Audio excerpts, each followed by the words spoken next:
Pues una de las cosas primeras que hice fue abrir una cuenta de cheques y tenía 12 años. Nunca he sido director de empresa. En la escuela, estudiando ingeniería, pues no sabía leer balances ni estados financieros. Me bajo ahí con los de ventas y les digo, salgan al mercado mañana 20% arriba. Entonces ahí fui a negociar con él y le saqué pago adelantado con el pedido y 10% de descuento. Entonces cayó muy bien el descuento. Entonces me fueron a ver que teníamos que hacer que la diferencia entre Raleigh y Marlboro fuera muy alta. Entonces los mandé a volar. No, hombre, he hecho un cambio ahí con Televisa de tiempo aire. No, ese año le ganamos en Marlboro, creo que 300 puntos. Me dijo que nos iban a comprar Regatam y que no valía nada porque Marlboro era de ellos. Pues, ¿qué crees que hice?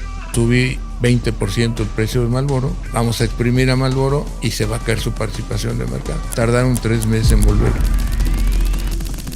Carlos Slim es uno de los personajes más influyentes en la historia empresarial de México y del mundo. Ingeniero civil por la UNAM, arquitecto de Grupo Carso y América Móvil y filántropo incansable a través de la Fundación Carlos Slim. A lo largo de más de 6 décadas, ha demostrado que se puede construir en la adversidad, crecer en las crisis y multiplicar oportunidades para millones de personas. Pero más allá de su papel como empresario global, Carlos Slim Elú es también hijo, padre, abuelo y patriarca de una familia que ha hecho de los valores y la unidad su mayor fortaleza. Lo que yo pensé es que era mejor tener 10 negocios de a uno que uno de a 10. El tiro de Telmex, pues sí era otro nivel. Cuénteme un poco el racional detrás de perseguir esta oportunidad. Mira, yo la verdad no tenía ganas de entrar. Eso cuando viene la crisis del 95 se complicó el mercado. Entonces fue cuando decidimos hacer el Telcel Amigo. Subsidiáramos los teléfonos para vender tarjetas. Cuando empezamos en México, la telefonía móvil tenía 30,000 o 35,000 clientes. En la telefonía móvil quedamos de que en 3 años iba a crecer a 200,000 teléfonos.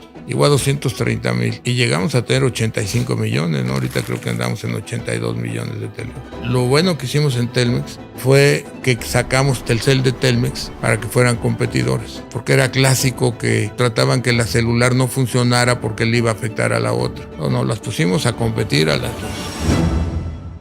Hola y bienvenidos a un nuevo episodio de Cracks Podcast. Yo soy Osotrava y entrevisto cada semana a las mentes más brillantes para dejarte algo único y práctico que puedas usar en tu vida diaria. Hoy tengo una entrevista especial, hoy tengo un foro especial, hoy tengo una entrevista que festejo porque llevo años persiguiendo. Y hoy probablemente sea una de las entrevistas que marque un hito en Cracks Podcast y espero que también marque un hito en tu propia vida. Las lecciones que compartiré el día de hoy, más bien las que compartirá mi invitado, son lecciones de una vida de emprendimiento, de construcción, de valores y sobre todo de legado. Hoy tengo como invitado al ingeniero Carlos Slim. Hoy no vamos a hablar solo de los negocios o de coyuntura, sino de principios, aprendizajes, errores y aciertos que han marcado su vida y de un legado que trasciende las cifras para instalarse en la historia. Esta es la primera parte de una entrevista dividida en 2 episodios. Así que espero que disfrutes de esta muy especial plática con el ingeniero Carlos Slim. Ingeniero, bienvenido a Cracks Podcast. Gracias por recibirme en su oficina. Gracias por venir, por estar acá y por todo el trabajo que se supone que has hecho, porque me dijiste que ibas a trabajar. Trabajamos mucho. Ya me ha tocado en varias situaciones sentarme con usted y que me ponga una buena revolcada. ¿Yo? Sí. ¿Cuándo? Pues, bueno, la última fue en... Le voy a decir, la última fue después de México siglo XXI, el último que estábamos platicando en el Sumaya y me preguntó... Hace 2 semanas. Hace 2 semanas, esa fue la última. Y que me preguntó cuántas veces había multiplicado el capital social Inbursa desde su fundación hace 60 años. Sí, pues intrascendente. Pero bueno, ese fue un dato lo que pasa es que vamos a cumplir 60 años el próximo 1 de diciembre. Están invitados. Muchas gracias. Y vamos a hablar de 60 años que se dice muy rápido. De esa gran historia. Pero a ver, algo que me ha quedado muy claro a lo largo del tiempo que tengo de estudiarlo, de conocerlo, de consumir sus conferencias de prensa y demás, que tiene mucha facilidad con los números y no solo lo aplica a los negocios. Esa fue otra de las preguntas que me hizo. Si eres bueno para los números, como dubitativo, pero bueno, usted lo aplica a una de sus grandes pasiones, al béisbol. ¿Quién, según usted, es el mejor o los 2 o 3 mejores beisbolistas de la historia? Mira, el béisbol se presta mucho para los números, porque hay números para todo, ¿no? Para los pitchers, los strikes, tal, hay mucho para todos.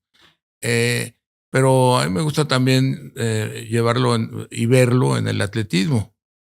Ver, por ejemplo, que ya hay una persona que después de todas estas pruebas de atletismo y competencias de atletismo, aunque venía un coche adelante y venía un poco protegido que le ayudaba, Kipchoge, hizo menos de 2 horas, corriendo 42 minutos. Pero por otro lado hay los ultramaratones, que en los que eran muy importantes los tarahumaras. Nosotros patrocinamos hace muchos años una carrera en Los Ángeles de 100 millas. Y los tarahumaras iban de guará con sus zapatos, con tal. Los dos iban con sus zapatos Nike. Nike era el patrocinador. Uno de los 3 que iba se perdió. Regresó a recuperar el camino y de todas maneras ganó. Era el ejemplo, como los tarahumaras que se acostumbran a tanto, son insuperables, o eran insuperables en ese sentido, ¿no? Hay un libro que se llama Nacidos para Correr, que por cierto es muy bueno, ya tiene yo creo que 15 o 20 años, no sé cuántos años tiene el libro, y menciona a los tarahumaras. Lo leí en la preparación para mi primer y único maratón que corrí en 2023. Sí. ¿En dónde lo corriste? En Chicago. ¿Qué hiciste? ¿3 horas 10? ¿O qué? No, un poquito más como 4:09. Pero es algo que nunca creí que iba a hacer en mi vida, así que ya palomeado. Pues muy bien. Ingeniero, bueno, más allá me decías del béisbol. Del béisbol, exactamente. En el béisbol habría que diferenciar pitchers y bateadores. Lo del fildeo es más difícil. Pero en el caso de pitchers, los de hace muchos años, de los que hacen más de 100 años, pues acostumbraban no solo a acabar los juegos, sino jugar muchos juegos en la temporada. Llegaban a ganar 40 juegos y bueno, el que más juegos jugó fue Cy Young. Pero yo diría que hay ahí 3 grandes pitchers excelentes. Y Mathewson, Johnson, Satchel Paige, de las ligas negras. Satchel Paige era fantástico, un personaje extraordinario que hacía, de repente jugaba las primeras entradas sin fielders y hacía sus shows para tener atractivo. Y de los bateadores, de los jugadores bateadores, perdón, y en el picheo, pues no se puede olvidar de Nolan Ryan, que tiene muchos ponchados, que ya es otra parte, ya no es cuántos juegos ganaba ni cómo ganaba, sino que este era un gran pitcher que tenía más de después de 27 años de pichar, tenía más de 9 ponchados por juego, que eso es un récord. Solo hay 4 pitchers que yo recuerde que han pichado más de 9 ponches, que han tenido más de 9 ponches por juego, que es un récord extraordinario. Randy Johnson lo estaba superando, estaba en 9.5, cerca de 10. No recuerdo cómo acabó Randy Johnson, pero ha sido un gran pitcher y relativamente reciente. Y de los bateadores, pues sin duda Baby Ruth. Como bateador, viéndolo desde un punto de vista integral. Desde el punto de vista de bateo, Ty Cobb y Roger Hornsby. Y por supuesto, hay muchos que ya después se vuelve un poco complicado, ¿no? Ted Williams, por supuesto, Lou Gehrig, el que no tuvo un gran número de jonrones, batió muchos jonrones, pero jugó pocos años, que tiene un récord también imbatible, es Joe DiMaggio. Joe DiMaggio batió en 56 juegos seguidos, pegó de hit. Es un récord que no se han acercado a él, ya han llegado a 44, pero durante 56 juegos seguidos pegó de hit. Hubo una interrupción y luego llegó a 71, 72 juegos con esa interrupción. No hacía falta la interrupción. Y lo curioso es que fue un año muy especial, fue 1941, en el que Ted Williams batea 406 de porcentaje, que antes de Ted Williams muchos lo batearon, muchos batearon más de 400, bueno, no muchos, varios. Y en el 1941 él bateó 406 de porcentaje. Sin embargo, Joe DiMaggio jugó en 56 juegos, pegó de hit. Entonces le dieron el reconocimiento a Joe DiMaggio y no a Ted Williams. Claro, el récord de 56 hits es más difícil que batear 400, pero tenemos desde 1941 que nadie batea 400. Ni se acerca, no batean 320. Es increíble que bateen tan poco los nuevos. Sin embargo, están bateando más comprones. Ingeniero, este interés por los números se manifestó desde muy temprana edad y mucho por la guía de su padre. ¿Qué me puede contar de la relación que tuvo con su papá? Excelente. Afortunadamente tuve un papá y una mamá excelentes, porque yo desde niño buscaba libertad. Me costaba mucho trabajo algún tipo de medidas restringidas y cosas por el estilo. Vivíamos en un parque ahí en La Condesa, vivíamos enfrente del Parque México, que pues desde los 5 o 6 años salía yo solo al parque, ¿no? No se diga posteriormente. Posteriormente nos cambiamos a Polanco a los 7 años, no, casi 8. Entonces esos primeros años estuvimos varios de mis hermanos y yo en una escuela muy pequeña que estaba a 2 calles de la casa, que era lo que se acostumbraba antes, que los estudiábamos en la escuela más cercana, ¿no? Esa escuela estaba en la esquina de Sonora y Avenida México. Nosotros vivíamos en Avenida México 51, a unos cuantos metros de ahí, ¿no? Entonces estudié ahí el kinder. Recuerdo el kinder, cómo lo estudiamos, dónde lo estudiamos, qué nos daban. Luego primero, segundo. Y mi papá, supongo yo, queriéndonos dar una educación académica mejor a todos. Mis hermanos no estaban en esa escuela, estaban ya en otra escuela.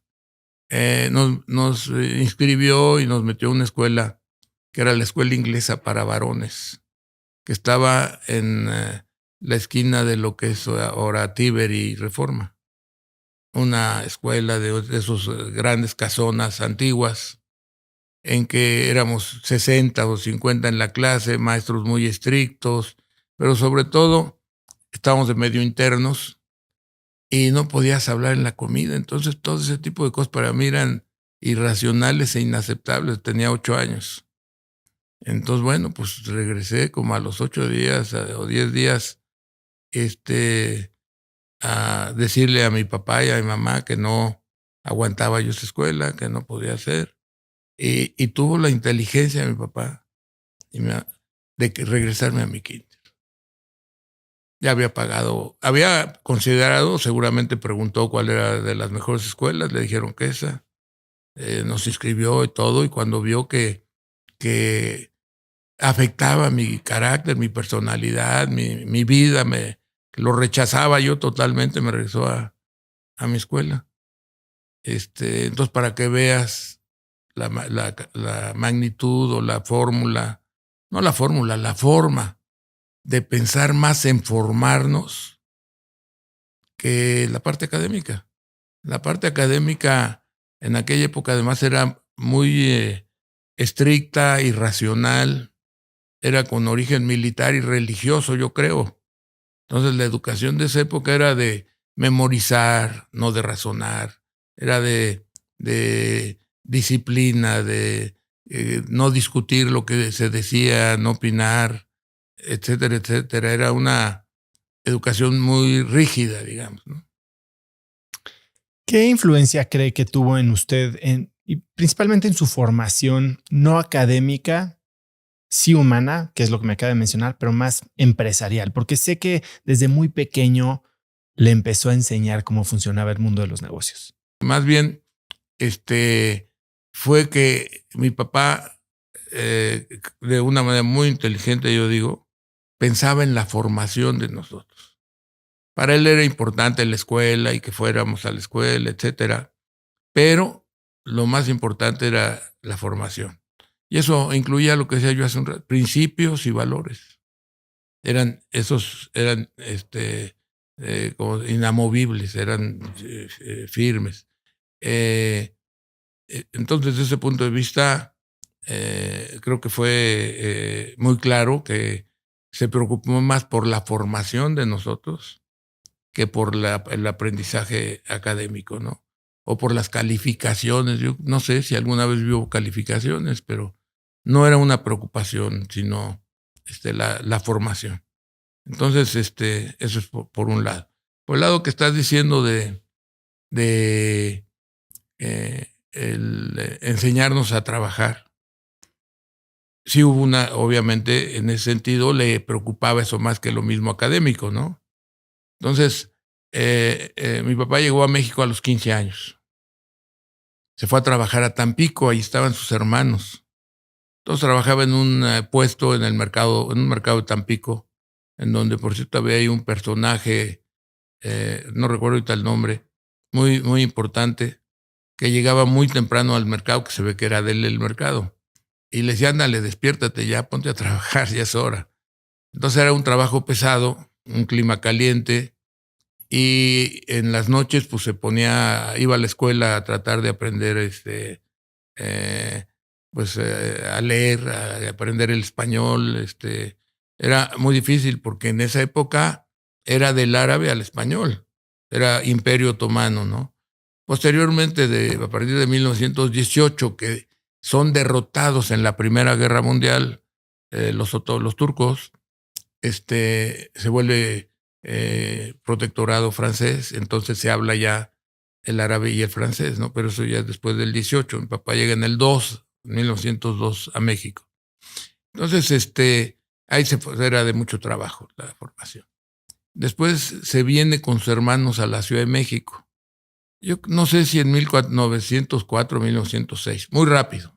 Está allá, yo creo que máximo 4 años está allá. Y había el mercado del Volador. No sé si oyeron hablar. Okay. El mercado del Volador, obviamente yo no lo conocí. Era un mercado que estaba en lo que es hoy la Suprema Corte, hacia Palacio Nacional. Había un mercado muy importante. A 2 cuadras adelante había otro mercado que era de perecederos, de verduras, de semillas, tal, que venían de la viga, venían en lancha, etcétera, etcétera. Antes de esto, antes del mercado del Volador, no sé si fue contemporáneo en algún momento dado, había el mercado del Parián. Ese mercado del Parián estaba en el Zócalo. Hay una pintura excelente en un libro de historia de la Ciudad de México que escribe Fernando Benítez, en que describe preciosa la pintura, en ese lugar habla Fernando Benítez, dice que las mujeres indígenas vendían perecederas, estaban se sentaban y no se movían, quedaban ahí imperecederas, que imperecederas vendían lo perecedero, decía Fernando, ¿no? Va llegando el virrey que va a ir a la catedral y todo, y pues la gente ni se fijaba, según la pintura, ni se fijaba qué estaba pasando, seguía vendiéndose y comprándose cosas. Entonces el mercado, mi papá tomó un local, creo que por ahí de 1906. En 11 ya tiene ahorros, el hermano mayor y él se ponen de acuerdo y abren el negocio. Se llama La Estrella de Oriente. Es un negocio que ya es grande. Es un negocio grande que básicamente vende mayoreo y medio mayoreo y conserva el local del mercado. que fue una cosa yo creo muy inteligente, porque pues ahí vendía el menudeo, ahí vendía lo que se vendía, tenía así más compra de mejores precios, y pues eso fue, yo creo que una decisión muy importante, haber dejado dos locales comerciales que tenía ahí, y abrió este negocio grande. Eso es 1911, mayo de 1911. Y en 14, mi tío, yo creo como que ya no quiere seguirle ahí en el negocio, y le vende a mi papá, habían metido 11,000 pesos. Se lo venden 30,000 pesos. O sea, triplicó en 3 años. Mi papá se lo compra de 1,500 pesos por mes. Y la verdad que llama la atención como en plena guerra, mi papá, que tenía en esa época 26 años, le compra a su hermano, es a 1914. Empezaba la guerra mundial en 1914, que acaba en 18. Se va a Victoriano Huerta, porque Victoriano Huerta, después del asesinato, del fusilamiento de Madero, y que toma el poder Victoriano Huerta, pues hay una gran presión nacional por todos lados en contra de él. Y en 1914 lo hacen que se vaya. Sale porque ya no aguanta los movimientos pues militares. Y llega Carranza con Obregón a México, toma el Palacio Nacional, y de repente saben que viene Zapata y Villa y se van a Veracruz. Entonces digo, todo eso pasaba. Yo me imagino a mi papá en 1914 viendo pasar todo eso, hacer la inversión de comprarle a su hermano, ¿no? O sea, como que no tenía familia acá, bueno, tenía sus hermanos. Entonces ya se había encantado con México. En una carta que escribe ahí a mis hermanos en 1953, pone que al llegar a México llegó a Veracruz. O sea, es una travesía de la montaña libanesa, esa montaña, de la montaña libanesa, bajar a Beirut, de Beirut no sé qué, tomar el barco, luego no sé dónde paraba el otro barco, llegar a México, a Veracruz.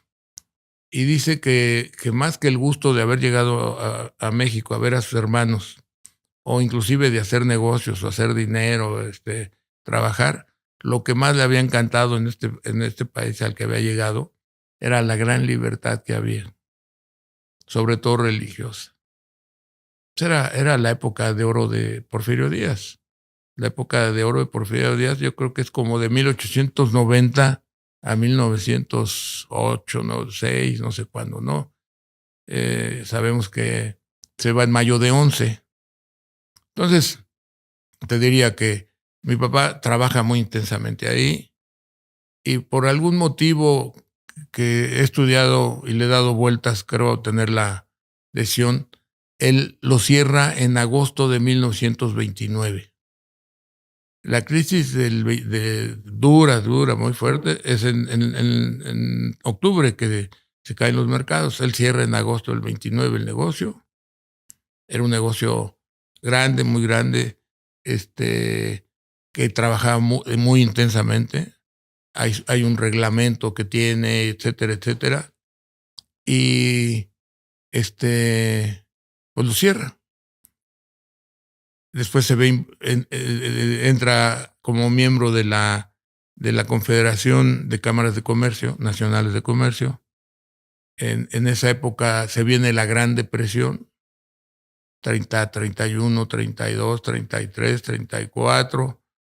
En 34 como que dicen que se bajó un poco con los planes de Roosevelt, pero para 36, 37 ya estaba de nuevo la depresión. Esa depresión duró mucho.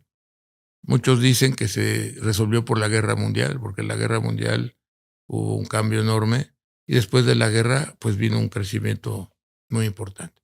Entonces, en los 40, mi papá decide abrir una tienda para enseñarnos a trabajar, pero a los 3 hombres, no era a mí o nada, era a los 3 hombres. Entonces pues, yo iba ahí a ver que tenía 6 años o 7 años, 6 años. pues creen que iba a trabajar, no iba a estar atendiendo clientes, no me habían hecho caso. Pero ahí me llevaba, ¿no? Entonces fue interesante todo eso. Ahora, usted pierde a su padre cuando es muy joven, 13 años. ¿Cómo lo afectó? ¿Cómo lo formó? ¿Cómo lo hizo convertirse en una persona que después construyó esto que ha construido? Mira, yo tuve una infancia con mis papás muy positiva. Como te decía, oye, para echarme una chilladita ahí y que me cambie de colegio, pues es como una, no sé, fue algo que no es fácil que un papá haga eso, que unos papás hagan eso, de que ya que lo metieron en una escuela para que se eduque mejor y para que aprenda más y no sé qué, a llevarte a la otra escuela, ¿no? Eso fue, para mi gusto, pues una decisión muy inteligente de mis papás. Luego, por ejemplo, nosotros nos cambiamos ahí al Parque de Polanco, enfrente. Ahí tenemos todavía la casa. La he visto. Bueno, ahí enfrente, mi papá de repente nos veía jugando béisbol y se daba su caminadita y no interrumpía el béisbol ni nada. Eran los amigos del edificio de Edgar Poe, los de Goldsmith y los de Emilio Castelar. Y total que ahí nos reuníamos a jugar béisbol. Yo era de los chicos, quizás el más chico junto a otro, éramos como 15 o 20, no sé cuántos.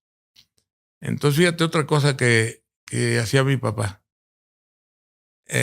Mi hermano y yo, que jugábamos, éramos 3 hombres, el mayorcito que yo y yo, jugábamos ahí béisbol, tal, y se iban a Cuernavaca, mi papá, en Semana Santa, por ejemplo. Pues nos dejaba que nos quedáramos en México a jugar con nuestros amigos. Nos dejaba el chofer, el coche, pero nos dejaba que pudiéramos quedarnos en México. Sentía que era más formación, porque veía que era sano lo que hacíamos, de ponernos a jugar ahí en el parque, pues nos dejaba quedarnos a jugar. Entonces, lo que te decía es que son decisiones de mi papá muy atinadas, formativas, no estrictas de venga, se tienen que hacer acá y tienen que hacer esto y tal, aunque en algunas cosas había firmeza, por supuesto, ¿no? Entonces los primeros años pues fueron pues muy fáciles, ¿no? Muy agradables, mucha libertad, etcétera, etcétera. Y cuando fallece me afecta muchísimo. Me quedo 2 años sin ir al cine, sin salir prácticamente, iba a la escuela. Pero al final, pues se tiene uno que sobreponer y hacerse más fuerte. Entonces muchas veces, lo comento yo aquí en la carta, las crisis te obligan a ser más fuerte. Entonces ya que acabé la secundaria, afortunadamente me fui a la preparatoria de la UNAM en San Ildefonso y ahí ya cambió todo, ¿no? Ya volví a tener nuevos amigos, había todo tipo de compañeros, había muchas más mujeres, la otra era escuela de hombres. Entonces es un cambio ya a los 15, 16, a los 2 años. Un cambio importante y ya todo ¿cómo te diré? Ya había yo aprendido muchas cosas de mi papá, ¿no? Por ejemplo, nos hacía hacer una libreta para llevar el control de nuestros domingos y los gastos, me encargó a mí llevarlas, llevar una copia de algunos recibos de algunos inmuebles de mi papá, algunos inmuebles en renta, tenía que llevar el control de recibos. Entonces, creo que me pagaba 20 o 25 pesos al mes por llevarlo. Y como lo tachoneaba mucho, ¿verdad? Y me pone, Carlos, tendrás que hacer esto más oportuno, sin tachones, si no se te será rebajado tu sueldo. Eso tenía yo, pues era 12 años tendría. Y por ahí de esas épocas, a esa misma edad, empezó a invertir usted su propio dinero. Antes, ¿cómo habré empezado? Pues bueno, iba a la tienda, ¿no? Iba a la tienda, pues yo creo que veía ahí, ¿no? Me daba cuenta que había mercancía, había, por ejemplo, de toda la mercancía había un, un muestrario. Había una clave para saber cuánto valía cada cosa, ¿no? Entonces tenía una clave y así se veía, no, pues esto cuesta tanto, costó tanto, entonces, cosas de ese tipo. Luego, desgraciadamente, yo que eso le hizo daño a mi papá, como ya tenía una diabetes, tuvo que cerrar el negocio. Entonces cerró el negocio, puso la mercancía, la dejó guardada ahí, era propiedad de mi papá el inmueble, un inmueble muy grande, dejó todo ahí en la bodega. Y como a los 3 años, en 52, creo que cerró él como en 50 y 49 o algo así, se incendió. Se incendió uno de los locales que tenía una ferretería, era época de septiembre, entonces tenían cohetes y cosas para el septiembre, y se le incendió un corte eléctrico, alguna cosa pasó en la tienda y pum, vale, que se abre el fuego terriblemente. Y se le quemó toda la mercancía de mi papá. Y desgraciadamente falleció la dueña del comercio porque fue a tratar de apagar el fuego y ahí le agarró. Entonces, ahí estuvimos trabajando mi hermano y yo, dizque acomodando cosas. Tenía otra persona ahí encargada. Pues ese tipo de cosas aprendía, pero tenía mis domingos, tenía los santos o los cumpleaños, había regalos económicos. Entonces de ahí, pues una de las cosas primeras que hice fue abrí una cuenta de cheques y tenía 12 años. Entonces, Iniciativa suya. sí, claro. Bueno, mi mamá me hacía un cheque para ir por el gasto, ir a cambiar el cheque por el gasto. Entonces iba yo al banco, me hice amigo de la cajera y que hacía varias funciones, y le dije, oye, ¿qué no puedo hacer aquí? ¿Sacar una chequera? Me dijo, sí, yo te la saco, la chequera. Entonces ya me hizo la chequera con 500 pesos de inversión. No, de depósito. 500 pesos de depósito. Llegué con mi chequera que no la usaba para nada.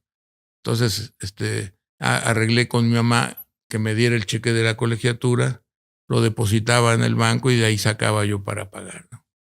Ahí, por cierto, que estaba un banquero importante de ese banco y le dije, oiga, que podría abrir una cuenta de cheques. Me dice, no, y que le enseño. No, Carlitos, hasta que cumplas, hasta que seas mayor de edad, y que le enseño mi chequera ahí con...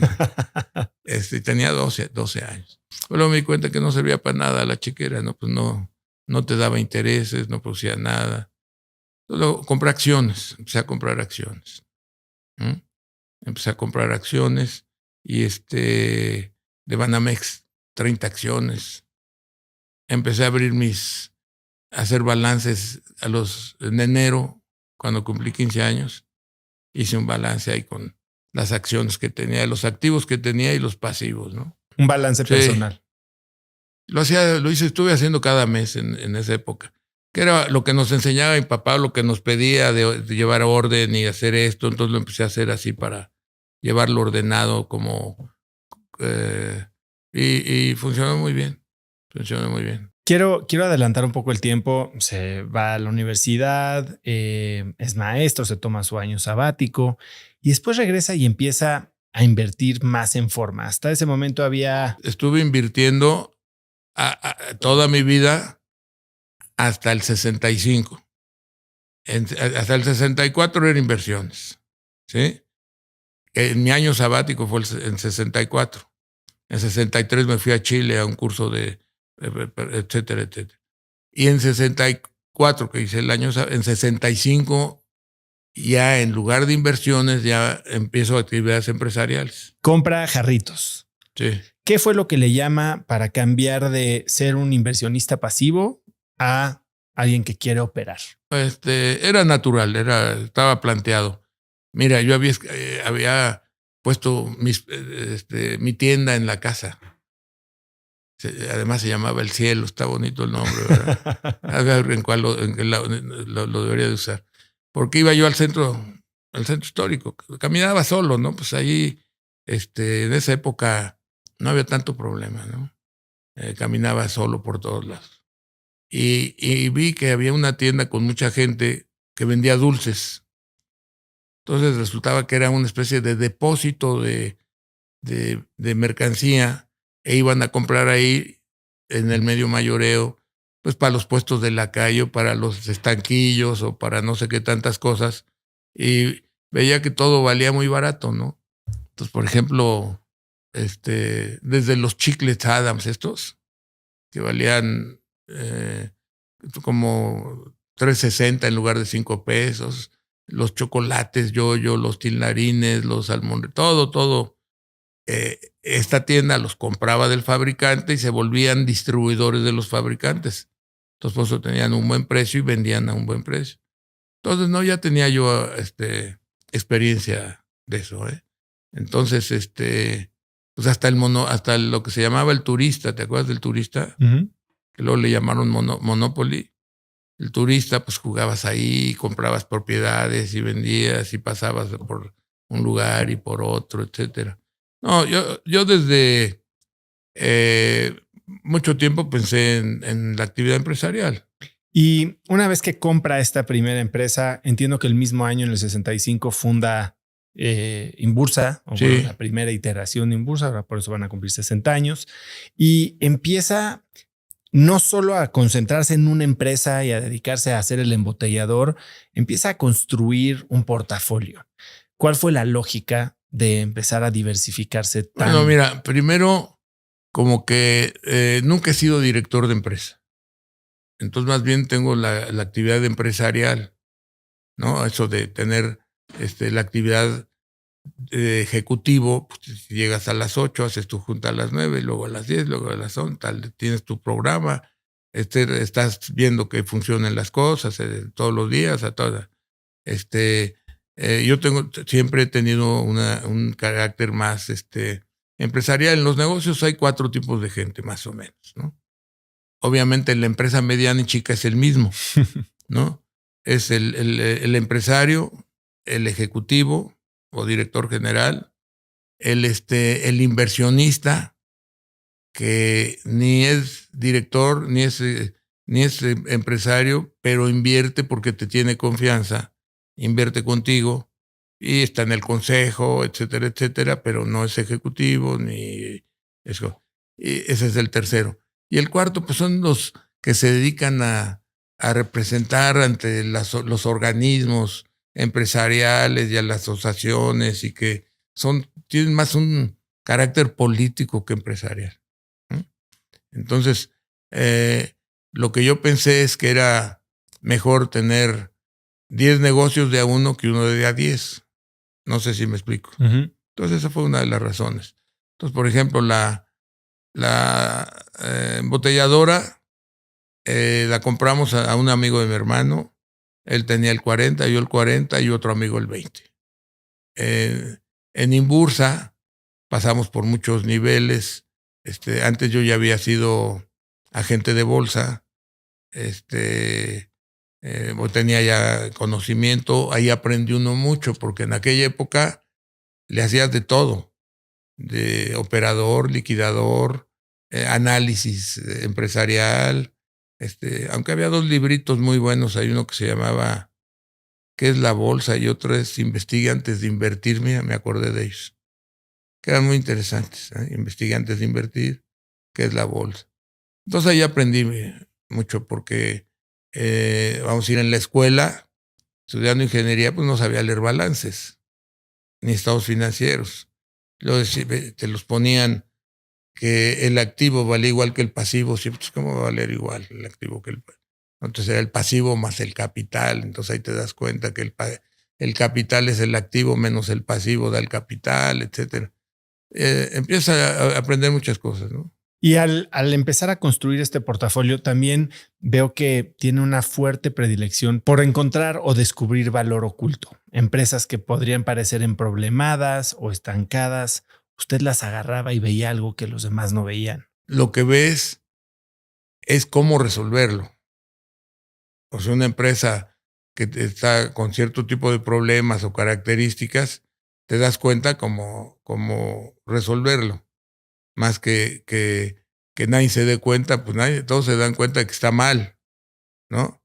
El chiste es ver cómo se resuelve. Entonces, pues eso fue ya posterior. Hábleme de la adquisición de Galas, que creo que eso le da pie por igual resolver un problema operativo al ver la concentración en un cliente que se les va, que lo lleva a su gran cash cow, que fue Sigatam. En Galas entramos al consejo, había fallecido don Santiago, estaba la señora que era la dueña de la empresa, tenía un hijo muy joven, y tenía varias, ¿cómo te diré? Por un lado, deseos y por otro lado, en algunas situaciones, angustias, ¿no? Por ejemplo, me decía que ella lo que quisiera es que la empresa no cerrara para que tuvieran trabajo los obreros por muchos años. O sea, como estas empresas, me mencionaba una, ¿no? Esa que cómo sigue trabajando. Entonces, que siguiera trabajando la empresa. La empresa traía muchos problemas que se agudizaron con una huelga que duró como cerca de 2 meses y medio, entre 2 y medio y 3 meses, que se suspendió toda la operación. Fue una huelga muy agresiva. Pues se complicó todo con la huelga, ¿no? Esa huelga, en la empresa había 2 organizaciones, Galas de México y otra que era como maquiladora de Galas de México que se llamaba El Arte. Entonces tenía un sindicato en Galas y otro en El Arte. Entonces el sindicato de Galas fue el que hizo la huelga. Entró en esa huelga. El Arte era una empresa como de 300 y pico de personas. Y la verdad es que se complicó mucho las cosas, ¿no? Y ahí nos metimos a tratar de ayudar. Ya con pláticas con los trabajadores que estaban afectando, que estaban dejando sin trabajo a la gente. La gente, yo que ya se les empezaba a oponer y por fin se pudo acabar con la huelga. La señora estaba como recomendación, una de las opciones que hubo fue vendérsela a La Moderna, que es el cliente del 25 o 26% de la empresa. Era el que compraba de todas las ventas, había 17,000 clientes, que luego lo redujimos a 12,000. Uno solo era el 25 o 26% de las ventas, que era Raleigh, la cajetilla de Raleigh, ¿no? Que se vendía, bueno, Raleigh, las otras marcas que tenía Fiesta, etcétera, ¿no? Y pues había una situación, y entonces le planteamos a la señora que como veía que nos asociáramos y que compráramos el 60%. Y lo aceptó muy rápido. Entonces lo que hicimos fue meterlo de capital, no comprarle, sino meterlo de capital. Eran 10 millones de pesos. La deuda andaba como en 30 y tantos, 35 millones, algo así. Pero había mucho sin pagar, no se había pagado Seguro Social, no se había pagado Hacienda, no se había pagado a la arrendadora. En general no se habían hecho pagos, por supuesto, parte por la huelga y parte antes de la huelga. Y había una en huelga y la otra no. Total, entramos, y la verdad es que pues lo hicimos muy bien, en 4 meses la arreglamos. Nunca me lo hubiera imaginado, pero en 4 meses lo arreglamos. Redujimos muchos clientes porque resultaba que a los vendedores les vendían picayelos. Pero les oye, pero pues esto no es parte del... Entonces ahí se iba con las demandas de productos, ¿no? Nos organizamos muy bien y la empresa empezó a trabajar muy bien. Negociamos con Seguro Social, nos dio tiempo.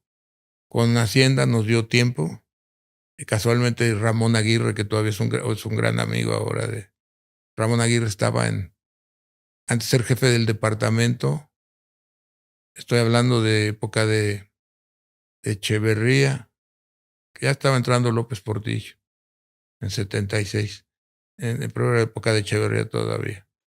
Entonces fuimos a hablar con la Modelo, era el segundo cliente. Muy positivo, don Antonino. Pues ahí con pena nos dice, bueno, ¿cuántas etiquetas quieren que les compre? Pues ahí con mucha, ya no me acuerdo qué cifra le dimos, pero punto le dijimos, pues 20 millones. De bueno, les voy a comprar 40. Pues ese tipo de cosas fueron las que nos ayudaron mucho.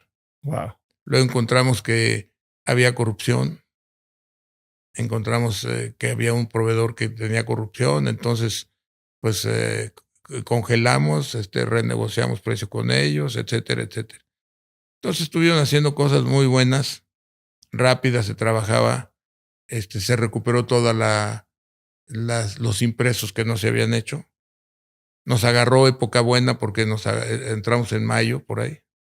Entonces dio tiempo porque la temporada era los calendarios y los papeles de envoltura de octubre, noviembre y diciembre, que eran fundamentales para la empresa, ¿no?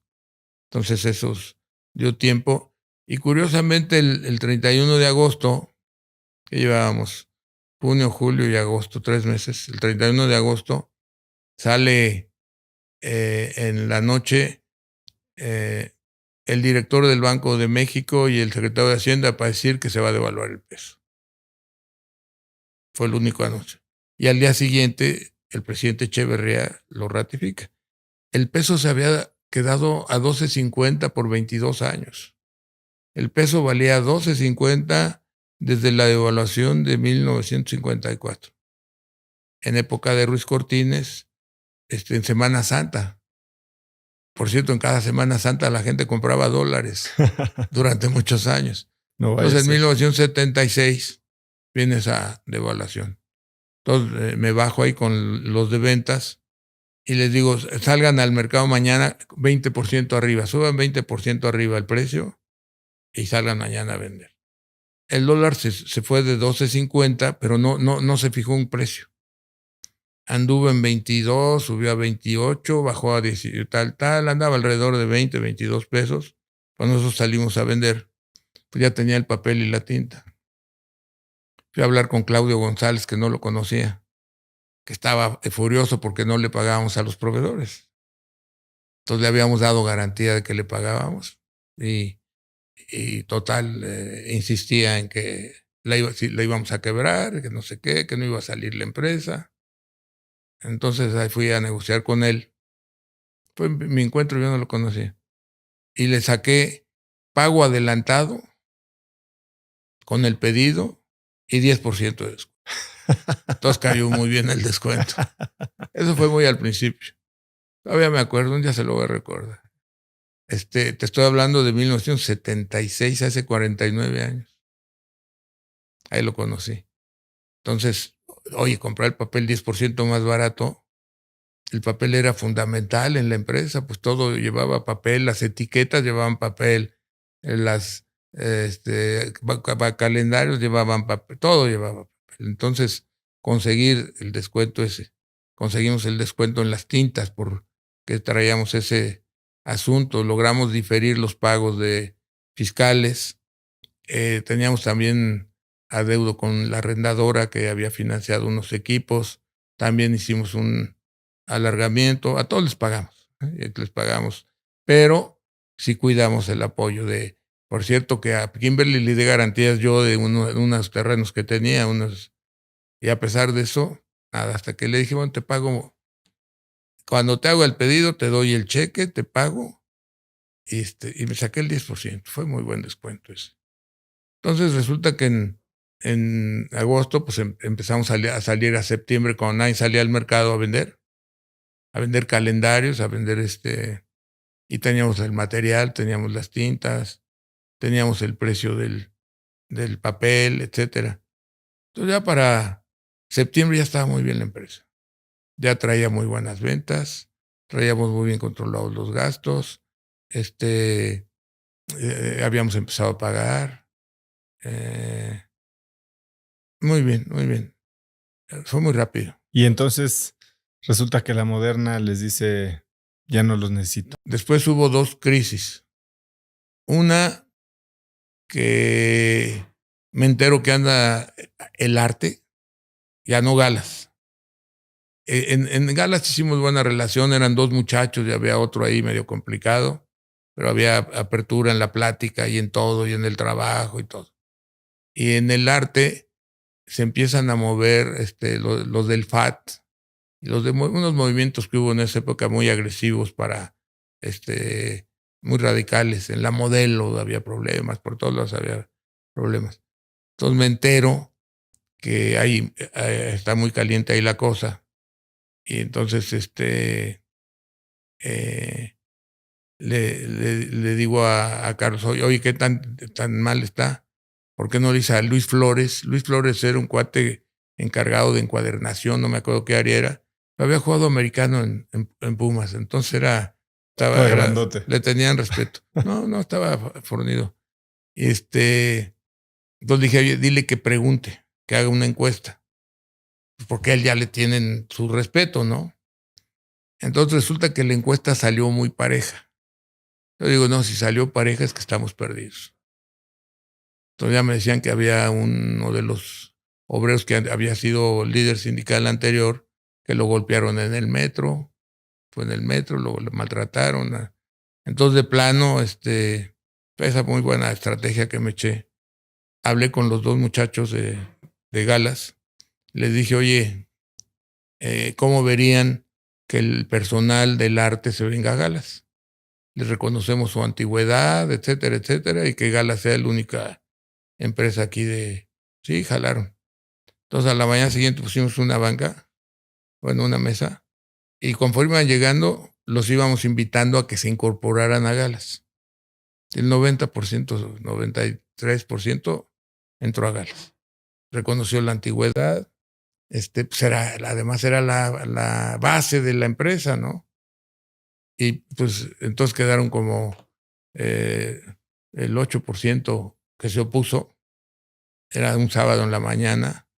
Nos trajimos a un grupo, a un albañil que era muy bueno, a hacer un muro. Dijimos, bueno, a ver, ¿cómo le hacemos? ¿En dónde vamos a ubicar a los que se quedaron? A los que no entraron a Galas, a los que se quedaron en el arte. Entonces, bueno, pues no, si quitamos aquí este puente, total, hicimos un muro. Un cuartito ahí para que se quede. No, un muro alto, porque y entraban por 5 de febrero, un lugar por San Antonio Abad. Había una puerta allá, entraban por ahí, pusimos el muro y no sé qué. Entonces, me habla Carlos, mi primo, que era muy, muy capaz, era el que estaba en ventas me dice, oye, está chillando ahí el gerente de que lo están amenazando y que está espantadísimo, el gerente del departamento es. Le digo, mira, dile a Luis Flores que vaya para allá. Entonces llega allá y con grosería le dice, a ver, ¿quién se quiere partir? Confórmense. Y se calmó todo se calmó con Luis Flores que te decía. A ver, ¿quién quiere? Estaban todos ahí juntos. A ver, de a uno por uno, a ver, fórmense. Ya, se acabó el problema. Entonces ya a los 10 días o 15 días ya se les liquidó a todos y se resolvió el problema. Y después, no sé cuántos años después, nos enteramos que por Moderna se va a tener su equipo de impresión. Ya tiene todo, se llevó gente nuestra, porque se le iba a vender a Moderna Galas. Les dio miedo yo que todos los problemas laborales y tal, y mejor pusieron otra. Entonces fui a hablar con Basagoiti. Yo ya tenía como el 12%, 14% de Sigatam de inversión. Por razones... Sí, de inversión y a lo mejor también un poco por eso. Entonces hablamos con ellos, muy positivo, que queríamos fortalecer la relación de Sigatam. Sigatam tenía el 25% del mercado y la Moderna el 75%. Pero Sigatam tenía otro problema, que vendía Marlboro que no hacíamos nosotros, no imprimíamos las cartulinas, o sea que no teníamos el equipo para la impresión de las cajetillas de Marlboro que eran importantes. Tenía el 6% del mercado Marlboro, estaba empezando. Entonces, total en 81 compramos Cigatam. Caro, porque en 82 se llevó el demonio todo el mercado. Todo estaba regalado. El único que compraba era yo. Inclusive, me decía, oye, pero ¿cómo estás comprando? Oye, si mi papá le compró a su hermano en el 14 con Revolución, pues ¿cómo no voy a comprar yo acciones que están tirando a la calle? Llegaban a valer empresas el 1%, el 2%. La Moderna, que era una empresón, nuestro competidor, llegó a valer como $5 millones. Que era nada. El valor real sería 400 o 500 y el mercado no querían saber de nada de acciones y todo estaba en venta. Yo compré el 40 de la Moderna. 39,5, 40. Entonces teníamos Cigatam y teníamos el 40 de la Moderna. Entonces estaban locos. Aquellos creían que había sido Philip Morris la que había comprado. No se daban cuenta que valía $5 millones la empresa. O 6, no me acuerdo cuánto. Y ese negocio fue un negocio muy noble por la naturaleza del propio negocio, ¿no? El flujo de caja. Cigatam llevaba 17 años sin dar dividendo, creo, o algo, una situación así. La Moderna sí estaba en una situación boyante. Cigatam no andaba muy bien. Aunque luego la volteamos muy rápido, porque, por ejemplo, ya no se apoyaba a Delicado, ya no se apoyaba a Faros, las dejaban morir. Luego hasta la hicimos de filtro a Faros para competir con Raleigh, pero con otros precios, y le empujamos muy duro a Marlboro. Y fue creciendo. Yo le platicaba a nuestros socios de Philip Morris, que por cierto, tengo muy buen recuerdo de ellos y creo que ellos también de mí. Llevamos le decía yo, oye, ¿tú crees que lleguemos al 40% en 5 años? Me dice, no, si no están mancos, me decía. Nos tardamos 6. En 6 llegamos al 40%. Fuimos subiendo cada año, no dejamos de subir. No hubo un año que no subiéramos nuestra participación de mercado. ¿Cuál cree que fue la clave? Pues primero apoyamos Marlboro. Segundo, no se alejó mucho el precio de Marlboro del de Raleigh. Por si tienes un gap muy grande, pues entonces tú veías muchas veces que los fumadores traían cajetillas de Marlboro con cigarros, Commander, por ejemplo, ¿no? O con otros cigarros. Pero como se pone la cajetilla, como ahora se pone el teléfono, pues entonces traían su cajetilla de Marlboro. Entonces empezó a pegar muy duro Marlboro. Luego empujamos todas las otras marcas que teníamos, buscamos mucho la distribución, eso es muy importante. Nuestra distribución la hicimos a través de esas cosas que yo había aprendido de niño. Había, por ejemplo, en el rubro La Merced y en todos esos lugares, muchos redistribuidores de dulces, pam, y de cigarros. Entonces iban las gentes ahí. En cambio, los otros se fueron por la cosa de que ellos iban a vender el cigarro a los estanquillos y a los comercios y tal. Pues, ¿qué nos habrá ayudado? Pues yo creo que estaba desatendido y nos pusimos más agresivos. Pusimos publicidad. En esa época hubo la época del plan francés de Televisa, que solamente le vendía muy barato al grandote. Entonces luego ya entramos nosotros. Hicimos varias cosas. Y, por ejemplo, en el 86 llegaron los meros campeones los mejores de British American Tobacco a competir. Entonces me fueron a ver que tenía que bajarnos los precios, que teníamos que hacer que la diferencia entre Raleigh y Marlboro fuera muy alta, que porque si no se iba a acabar Raleigh, se iba a ir acabando la marca, que había sido el líder, ¿no? Entonces los mandé a volar. Me dijeron que íbamos a ir ahí a pedirles que se hiciera ahí de rodillas, no sé qué. No, hombre. He hecho un cambio ahí con Televisa de tiempo aire. Le compré unas monedas para el fútbol y entonces me dieron las monedas y el dinero en tiempo de televisión. Todos le metimos durísimo a la televisión. No, ese año le ganamos en Marlboro creo que 300 puntos. Y hubo una cosa muy importante, fíjate, es una experiencia muy importante. Más o menos en esa época se vendían como 52,000 millones de cigarros. En esa época. Como se fue subiendo el precio y el impuesto, todo resulta que eso ayudó mucho. El que se subieran los impuestos y que se le quitara la publicidad. Primero se quitó la publicidad de la tele, luego de los espectaculares, luego las diferencias, y luego se empezó a castigar la cajetilla, y luego que no se podía hacer publicidad en radio, etcétera, etcétera, y que se volvió un artículo indeseable socialmente, pues bajamos como 60% el consumo per cápita. Sin embargo, seguía ganando mejor. Porque no gastabas todo en marketing. No, porque subía el precio. Buena parte de la baja de compras fue porque sube el precio y nos llegamos a ir, si mal no recuerdo, Marlboro como al 50, yo creo que llegamos en puro Marlboro 45, 50, 40 o 50% del mercado, puro Marlboro. No sé, yo digo que al 70% del mercado. Pásame el regalo que me hicieron de dar los de Philip Morris, ahí lo tienes. Hace recientemente, ahora el mero director y CEO, que cuando yo lo conocí era el director en Polonia. Pero muy bueno es este director. Me hizo favor de traerme un regalo, una chamarra, y en general un regalo muy bonito. A ver si lo encuentran, te lo enseño.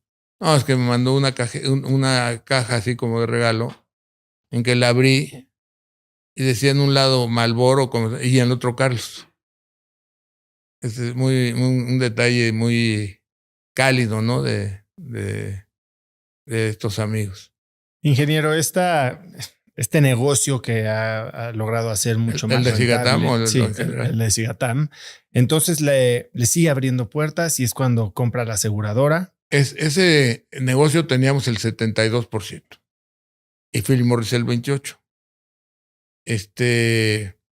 Llegó un momento muy tonto en que un baboso de ahí importante de Philip Morris me dijo que nos iban a comprar Cigatam y que no valía nada porque Marlboro era de ellos, no era de Cigatam, entonces que no valía, ¿no? Fue de las cosas que hay en los tropezones que nos dimos. Y teníamos una gran relación con ellos, pero este directivo fue a decirnos eso. Pero teníamos un programa muy interesante en Cigatam. Eran contratos a 10 años, revisables cada 5. Entonces nos fue a ver el momento de la revisión para no renovarlo a 10. Entonces teníamos 5.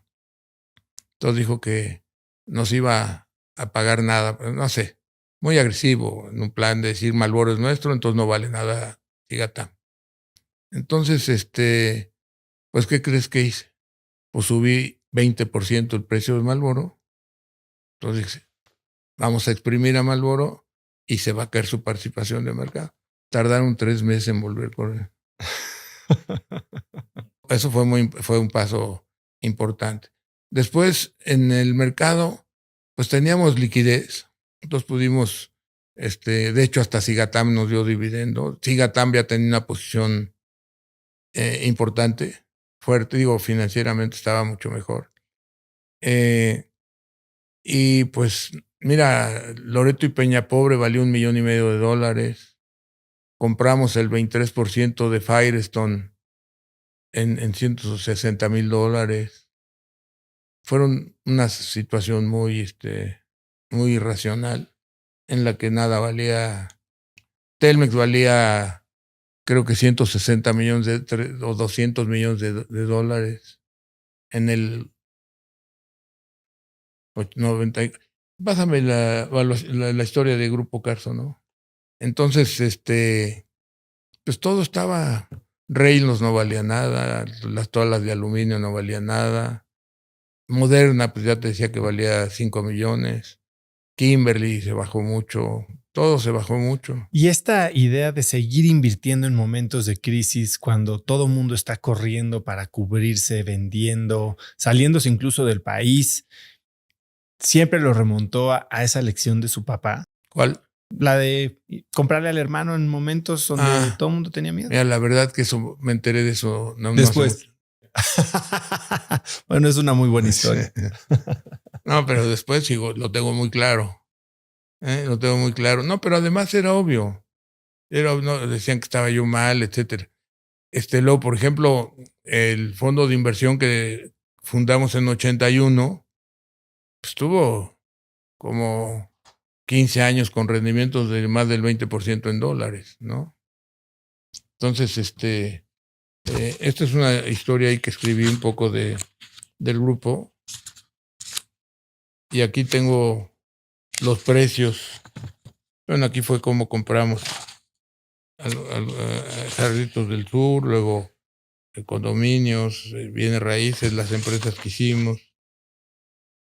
Y aquí están unas empresas, mira. Anderson Clayton, en diciembre del 82, que fue cuando estaban muy castigadas, valía $1,900,000. Celanese, 11,800. Cementos Mexicanos, $26 millones. Cemex. Ulera El Centenario, .7, $700,000 valía toda. Loreto y Peñapobre, 1.4 millones. Ulera Euskadi, 5.1. Moderna, 4.8 millones. Reinos Aluminio, .6 por 6 millones. No era razonable. Luego ya para 94, Kimberly, que valía 27 millones, vale 3,690 y tantos. La Moderna, que valía 4 millones, vale 2,870. Así, Celanese, que valía 11,800, vale 1,400. Cementos Mexicanos, de 26 millones, sube a 7,800 millones. Entonces era irracional. Te hablo de 12 años. Y dígame, ingeniero, cuando... Telmex, perdón, valía 172 millones en 82, 316 millones en 84 y en 94 valía 29,000 millones. Que está falso, eso no era irracional que pudiera valer eso. Y cuando la gente le decía no lo haga, nadie lo trató de disuadir. Pues no les hubiera hecho caso. Tampoco comprábamos prestado. O sea, lo que pasa es que nos mantuvimos con liquidez.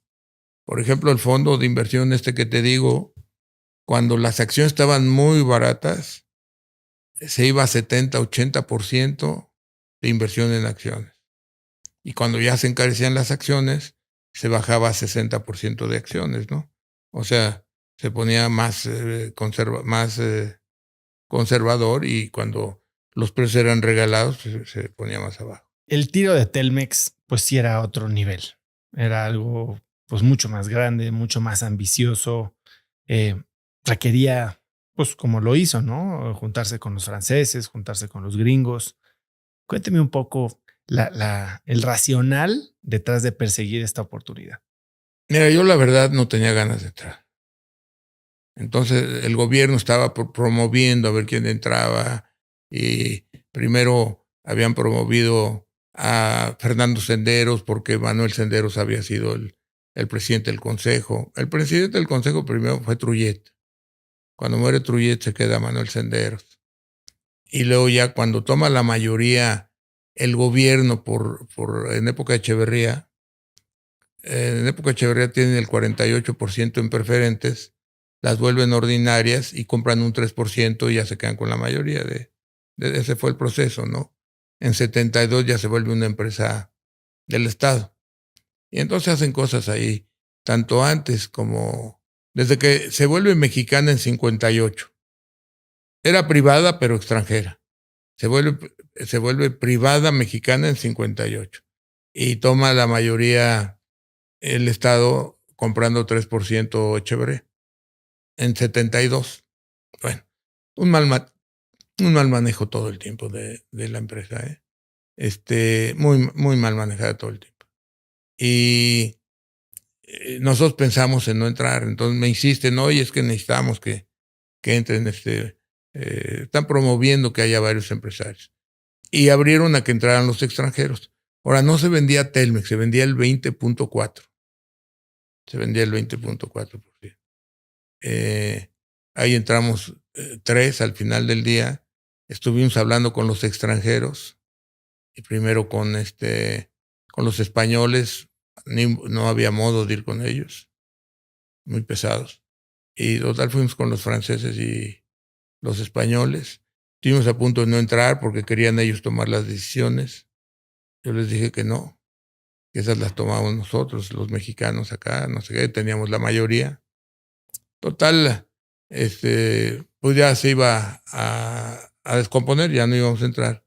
Entonces les dije, bueno, mira, si el presidente de SBC y el de France Telecom deciden algo contrario a lo que planteemos nosotros, estoy de acuerdo, porque saben, tienen experiencia, o solamente que lleguemos a ese nivel. Yo tenía relaciones con los dos, muy buenos, muy excelentes personas, ¿no?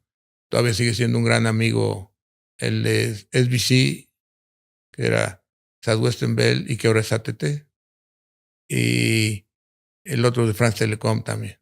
Entonces, total, ya pusimos así, no tuvimos nunca. Un día me llegaron a proponer una tontería porque desarrollamos nosotros el prepago y lo desarrollamos de las alcancías.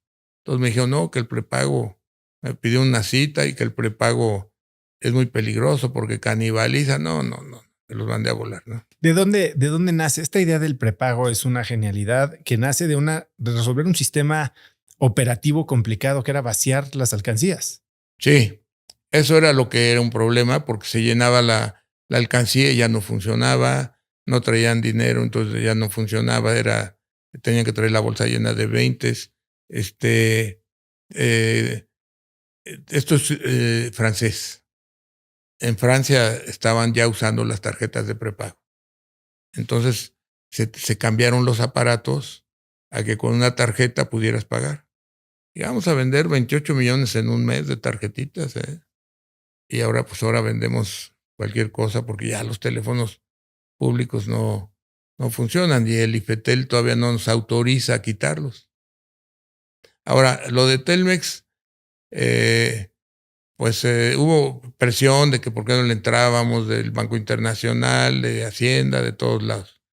Entonces ya les pregunté a mis hijos, dijeron que sí. Ya en ese entonces, ¿cómo los involucraba a sus hijos en el negocio? Mira, la primera involucración fue cuando compramos Cigatam, que les dije que cómo veían que íbamos a comprar una empresa más grande, que no sé qué. Pues uno dijo, si te vamos a seguir viendo, sí, si te vamos a no ver, no. Muy buena observación. No, pero pues yo no era, como te digo, director que me quedo ahí toda la noche y día metido en la empresa, ¿no? Y entonces lo de Telmex, la verdad es que hubo varias cosas ahí. Primero empezaron a comprar muchas acciones desde el 87 y 88. Una casa de bolsa compró como el 10.5%. Luego el gobierno subió de 51, creo que a 56 o 50. Subió en el precio de la acción, ¿no?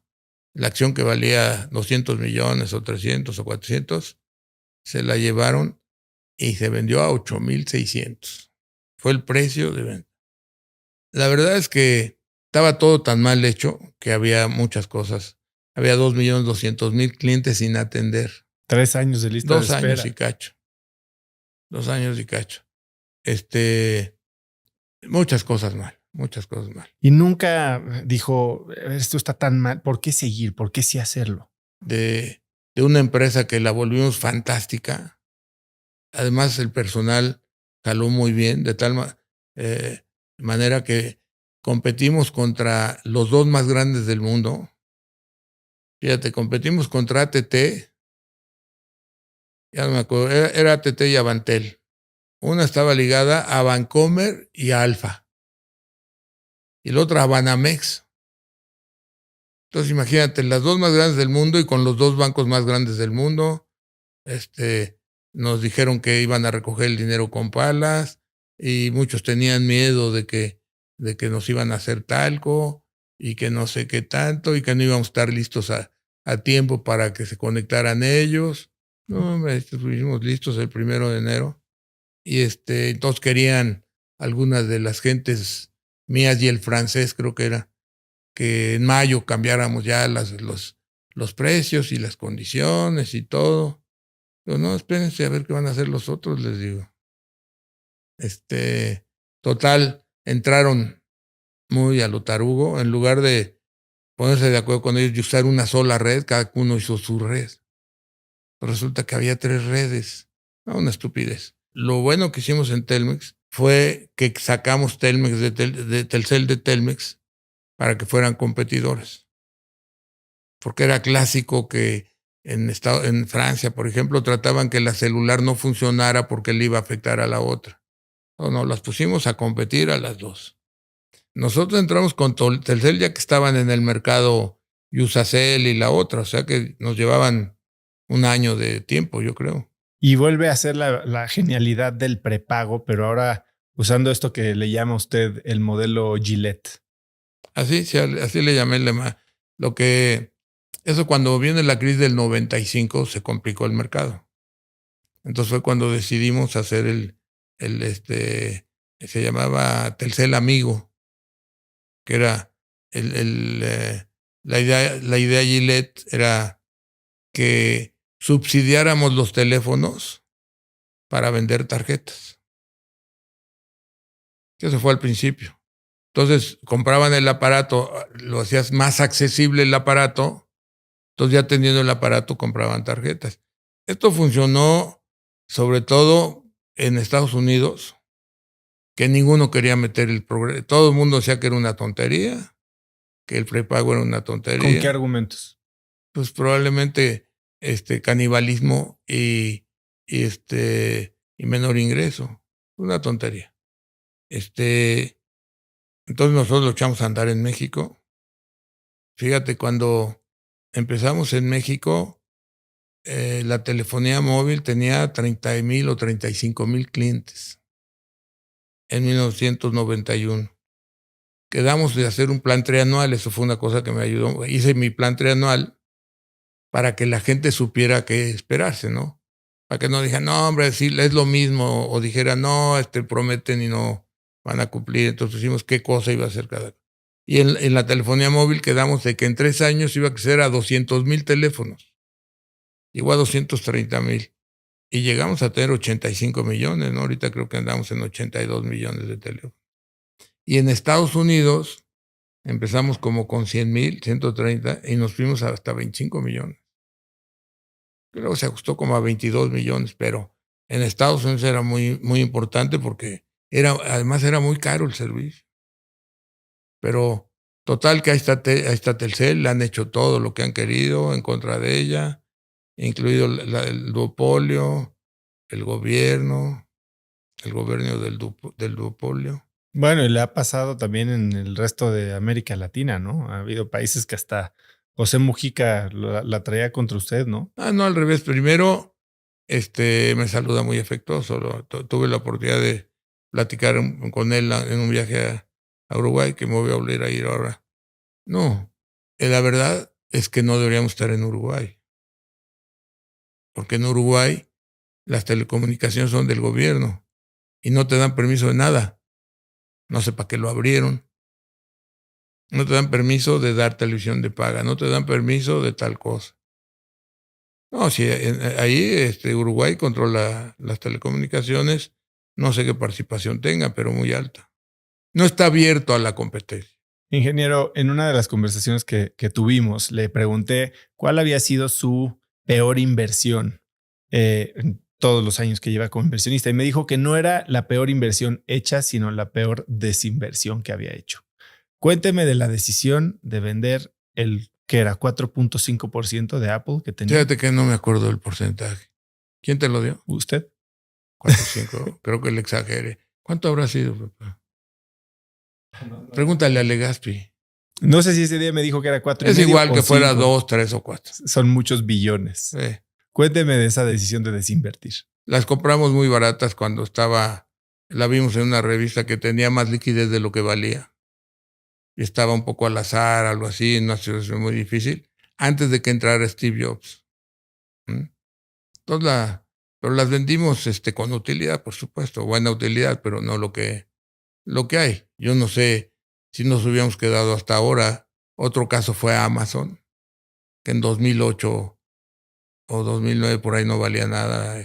Se bajó mucho de valor. Bueno, pues son errores. Errores. Hay gente que dice que luego el mercado puede mantenerse irracional más tiempo que uno puede mantenerse líquido. ¿Usted qué piensa de eso, de ir en contra del mercado, apegado a sus convicciones? Hay dos formas. Una es no comprar, una es vender y otra es irte corto. Entonces yo creo que pues ahí se puede tomar diversas decisiones. Hay un refrán, ¿no? Un pensamiento que me dijo hace mucho un primo hermano, hace muchos años. ¿Cuántos serán? Pues muchos, 60 y tantos años. Que hay un dicho, decía que era un dicho árabe, que dice, cuando no sepas qué hacer, haz la mitad. Entonces ya conoces más o menos. Entonces si tienes duda qué hacer, haz la mitad. Así, si haces la mitad y bajas, dices qué bueno que vendí la mitad. Y sube, dices qué bueno que me quedo en la mitad. ¿Usted es de irse corto? ¿Sí ha hecho inversiones en corto? Sí he hecho, pero hace muchos años que no. Tengo mucho interés en hacer una. ¿Sí? Sí. ¿Y sería Tesla o cuál? Tesla. Sé que también tiene ahí su pique con Musk, ¿no? No, ningún pique. Después de tantos años como inversionista, como empresario, ¿qué es lo que caracteriza una buena inversión? ¿Cuáles son los 2 o 3 puntos que le dice, de saque, se ve bien? Mira, te voy a decir lo que decía un agente de bolsa que estimé mucho, que se llamaba Doro Pérez, ahí trabajaba y él era agente de bolsa, manejaba ciertas empresas, era muy atinado. Entonces, llegaban a preguntarle, oiga, ingeniero, ¿ve buena esta acción? Si sube es buena, si baja es mala. Bueno. Esa era la respuesta. Y en otra, tenía ahí varios billetes puestos en su cubículo. Entonces cuando alguien le decía, no, te apuesto a que no. A ver, ven, antes ve las. ¿Todavía quieres apostar? Les decía. No, yo creo que las inversiones, pues, así muy puntuales, son irracionales. Hay que tener una cartera, yo creo que es más razonable, ¿no? Y luego depende qué cosas y en qué circunstancias. Hay circunstancias en que pues, hay que comprar, es irracional, no hay que comprar. Y otras en que es irracional no vender, ¿no? La verdad, yo si tuviera inversiones así en esa tecnología, en tal, pues yo creo que no hace sentido que tengan esos precios. Y en eso coincido, Warren Buffett lo está haciendo. Está vendiendo, está poniendo líquido. Y aquí en el mercado te encuentras acciones muy baratas todavía. Acciones muy baratas, empresas muy baratas, algunas de buenos dividendos. Y hay algunas que están muy baratas. Por ejemplo, las de telecomunicaciones en general en el mundo están muy baratas. Ingeniero, estaba leyendo los principios del grupo y uno de ellos me llamó mucho la atención, que es operar con las ventajas de empresa pequeña. Pero hoy en 49 países, 360,000 empleados, ¿cómo se opera con las ventajas de una empresa pequeña? Mira, ha sido un fracaso. Una de nuestras bases es no tener muchos niveles jerárquicos, porque cuando las empresas tienen niveles jerárquicos y tienen corporativos grandes, los directores no se meten a la operación sino al corporativo. O sea que de las empresas chicas, por ejemplo, que se hacen grandes, es porque se desarrollan. Bueno, Inbursa es una empresa muy chica, en utilidades es el tercer banco de México. ¿Ha habido alguna vez en la que usted se ha sentido como una limitante para alguna de las empresas? Es buena pregunta. mis hijos, nietos, tal, están de acuerdo en aportarle a la fundación para hacerla todavía más grande, porque estamos ya metidos en la idea de combatir la pobreza extrema, y lo ideal sería lograr dos cosas en México. Una, crecer al 4 o 5% del PIB, y otra... No, mira, lo que tenía yo hace muchos años, escribí una carta, entonces ahorita la volví a hacer. ¿Quiere leer la carta? Los empresarios somos creadores y administradores temporales de riqueza, generando desarrollo y empleo, y nos vamos sin nada. Debemos dejarle a un mejor país a nuestros hijos, pero es más importante dejarle mejores hijos a nuestro país. Ingeniero, ¿qué le falta por hacer? Me falta algo muy importante que tengo ya muchos años pensando. Esto creo que da pie para hacerle una última pregunta. Si pudiera escribir un mensaje en el cielo para que millones de personas lo vieran, ¿qué diría?